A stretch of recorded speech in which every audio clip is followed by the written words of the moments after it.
Call of Duty is a game franchise that has been around for a very long time, starting all the way back in Call of Duty 1, all the way to the current year, which is Cold War. And now, between all of those years, we've actually had 17 new games, not counting any remasters such as Modern Warfare or Modern Warfare 2 Remastered. And one of the biggest questions is, which one is the best?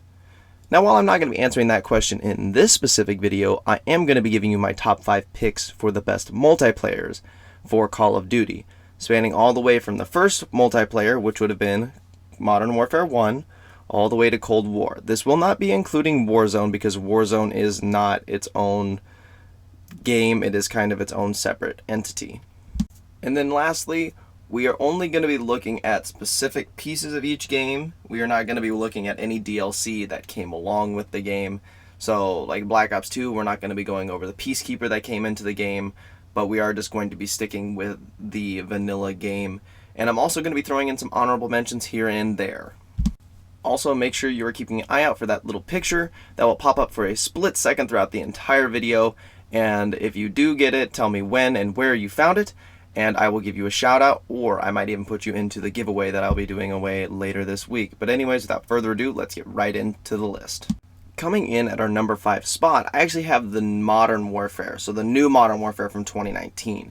And the reason I have it up here at number 5 instead of being in my honorable mentions list is because it was a good return to what we knew in Call of Duty. I first started playing Call of Duty around Black Ops 1, Modern Warfare 3 times, so I was so used to the grounded aspects of Call of Duty. And Modern Warfare brought us back to that. Even though we'd had World War II before that, I still enjoyed this going back to the original Modern Warfare trilogy type thing. It made it feel better in my opinion. Another thing that I like about this game is it had quite a few maps, and it also had a ton of score streaks. And my biggest thing is I love kill streaks, score streaks, things like that. You'll notice how I come back to that because it makes the game more valuable to play. Another thing I really like about this game specifically is the amount of weapons and attachments you get. This game did something very similar to like what the other games had done, but just made it twisted a little bit. Each gun had its own level up system, but it had like 60 attachments. The only problem is I feel like there were too many attachments on some of these guns, and some of them were kind of pointless, because once you hit a certain level, let's be honest, you only really used those specific ones. You never really switched it up. So that's kind of why I have it up here, because it had a ton of stuff, yes, but it also was pointless at some points. And also the maps felt really good at first. They weren't too boring, they were kind of fresh, but I don't think they were as good as they could have been.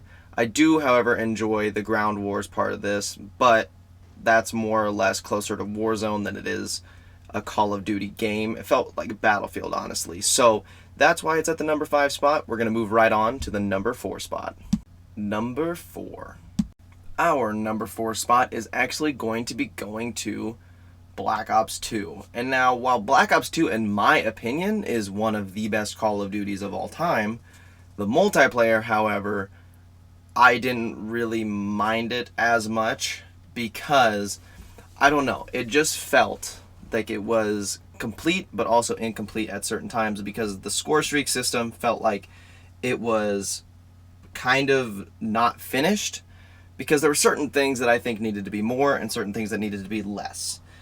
But overall, I love the score streak idea because it took what Modern Warfare 3 had done with all of its like support kill streaks and put them into its own separate game, which I really found intriguing.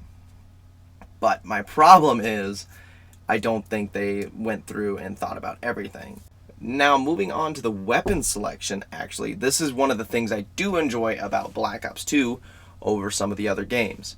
Black Ops 2 had a really good weapon selection. I don't remember how many guns it had for sure, but they were all brand new weapons, other than there was a few like the Vector, which was kind of a carryover, but it was a different design. I enjoyed these weapons more than I have enjoyed other Call of Duties, because other Call of Duties just kind of like, this is Modern Warfare, we're going to take these guns, put them in this next game, take 3 new guns, put them in, call it good. Black Ops 2 didn't do that. They added other guns. And like I said, we're not going to add DLCs, but I was glad that Black Ops 2 added the Peacekeeper, because then that made it to where new Call of Duties would be willing to add guns. So that is why Black Ops 2 is at this position. The maps were amazing. I loved how many maps there were on launch, and I just loved the look of the game. But, like I said, the score streaks kind of throw me off. And also the time to kill was good, but I still wish it would have been a little quicker. Number 3. Our number 3 spot is actually going to be going to World at War. Now, while World at War didn't have the kill streaks, I did like the idea of the open aspect of it. Like, there's one level where you can actually drive a tank, and who doesn't want to drive a tank? And now I know there are other Call of Duties where you could do something like this, like in the Modern Warfare game, you could drive the Wheelson.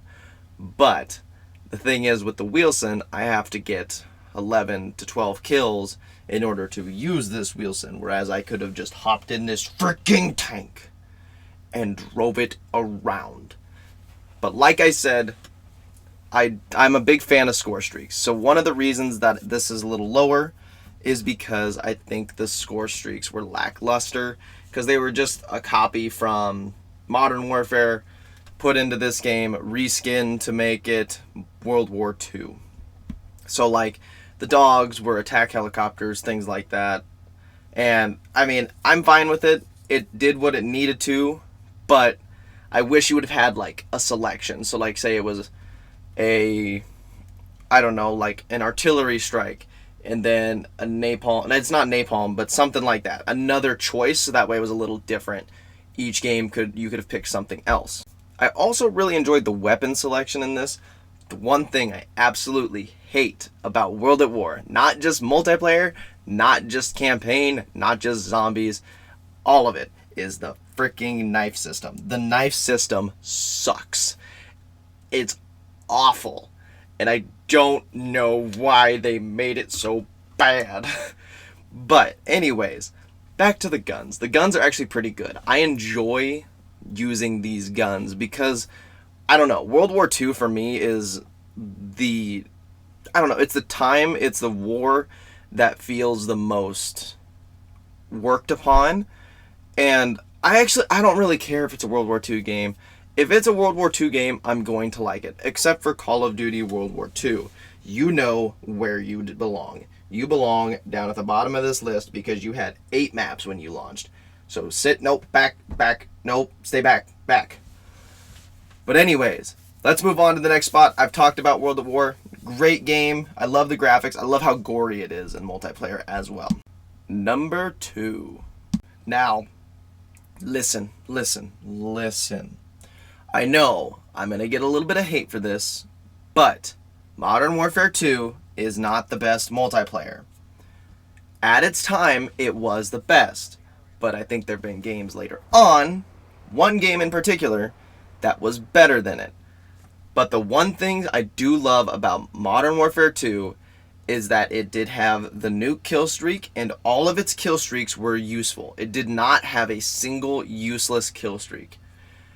And that made all of them feel great to get. No matter what it was, it felt amazing to get those kill streaks. UAV, counter UAV, advanced UAV, the nuke, for God's sakes. The AC-130 is so satisfying. The Pavlov's a good one. I believe there was Precision Airstrike, the Harrier Strike, I believe. That's one where it like floated around. But all of the kill streaks were so useful, and there wasn't a single wasted one. But then you move into the weapons. The weapons are amazing.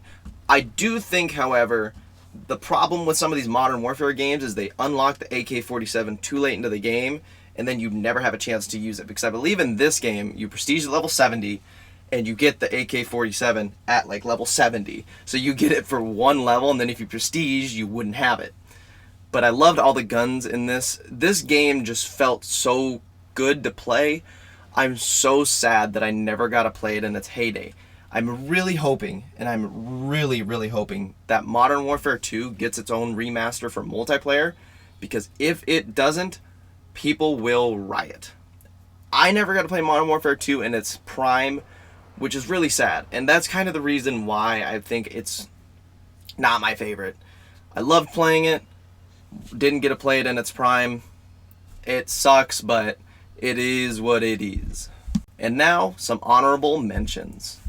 So, I'm just going to quickly go through these. Our first few honorable mentions are all of our future ones, because the future ones kind of are booty. The future ones suck. I hate all of them, except for Black Ops 2. Black Ops 2 was good. Black Ops 3 was probably my number 6 choice. I like Black Ops 3, feels good. Advanced Warfare was too jarring. Infinite Warfare was literally just Black Ops 3 copied and pasted, just not as good. And then Ghost was Ghost. It would have been good if it was the Modern Warfare times, because the maps were just too big. Moving on to the older games. So, Modern Warfare 1, I think World at War was better. It did what it did for the time. It helped launch everything, but I don't think it's the best. I hate when people say it's the best because it's first.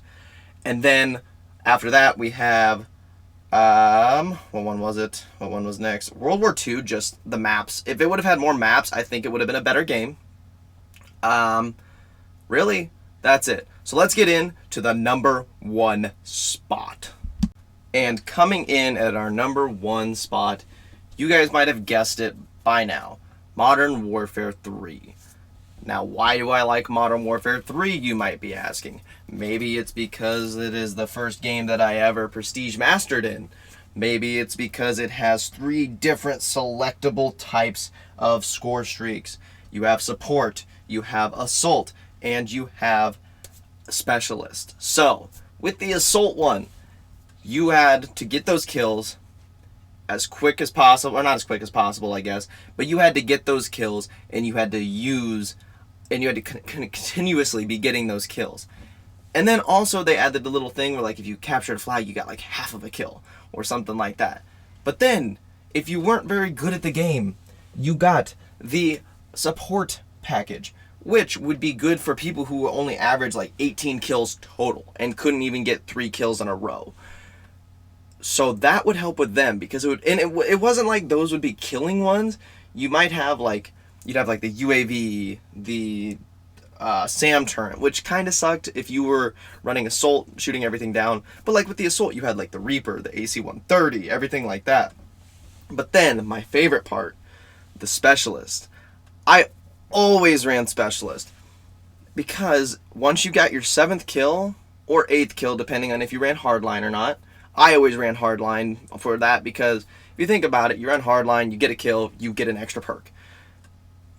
It just works. I really enjoy the score streak system on this. Plus the weapons. The weapons have their own leveling system, and you get camos as you unlock them.